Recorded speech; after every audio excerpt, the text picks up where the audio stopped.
about Betty Davis, they always skipped her off-screen life as president of the Academy of Motion Picture Arts and Sciences and of the Hollywood Canteen.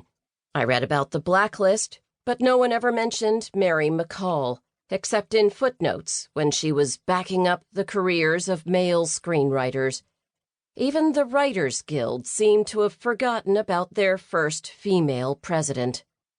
Bob Sklar was a great source of encouragement in the early stages of this project. He liked encouraging rebellions, and he was also one of the kindest people I've ever met. I was struggling with a foreign university system and a marriage I didn't like. On one of my rare visits, the remains of lunch in front of us, he just said, "Stop letting life get in the way." So, Bob, it took me a while, but I came back to the original plan.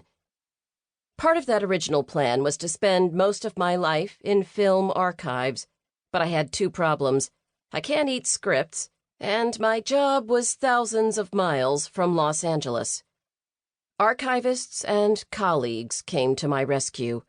I owe a lot to Ned Comstock, Hilary Sweat, Valerie Yaros, Joanne Lammers, Sharon Smith-Holly, Lisa Dosh, Pauline Wollstonecraft, Andre Bernard, Heike Bernison, Sarah Weinblatt, Amanda Stowe, and Christine Kruger for sending me material.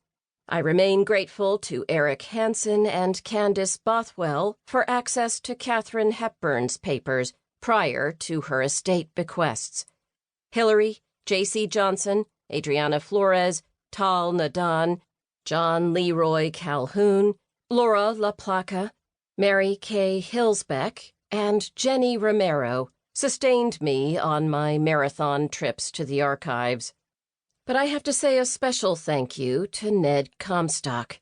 I've known him for nearly 20 years, and in that time I've benefited from his knowledge, enthusiasm, generosity, and open-mindedness.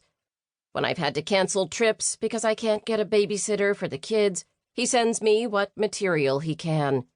Ned gives the best presents: script memos for Christmas, New Year's clippings, and a Hollywood phone book that absorbed me for weeks.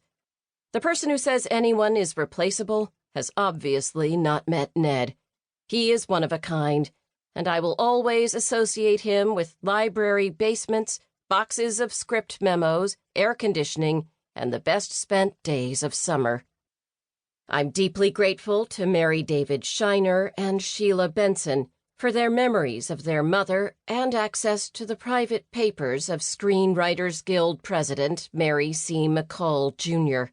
It's true they each have contrasting assessments of her, so different their mother could be two different women. Sheila's childhood coincided with a period when Mamie was one of the most visible and vocal women in Hollywood. Mary David grew up with her in the blacklist era, when she had more time on her hands to read bedtime stories and cook. But if my research on studio-era Hollywood women has proved anything to me, it's that these women were never easily described female types, with all the traits fitting together like pieces of a jigsaw. How else could one explain Hedda Hopper's consistent support and defense of working women in Hollywood, even Democrats like Davis, Ida Lupino, and McCall?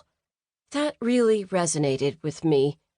Whatever their political affiliations, women during this era tended to support each other off-screen. Sometimes it was a positive comment or celebration of a career move in a column. Other times it was recommending another woman for a job.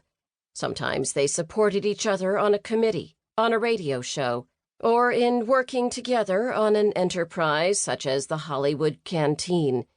Certainly, women competed for jobs.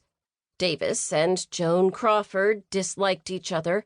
Sisters Joan Fontaine and Olivia de Havilland did feud. But too often, the media has reduced women's presence in Hollywood's past to a series of catfights. And to paraphrase Davis, while the studio system was no place for sissies, many women gave the industry credit as a space where they could thrive.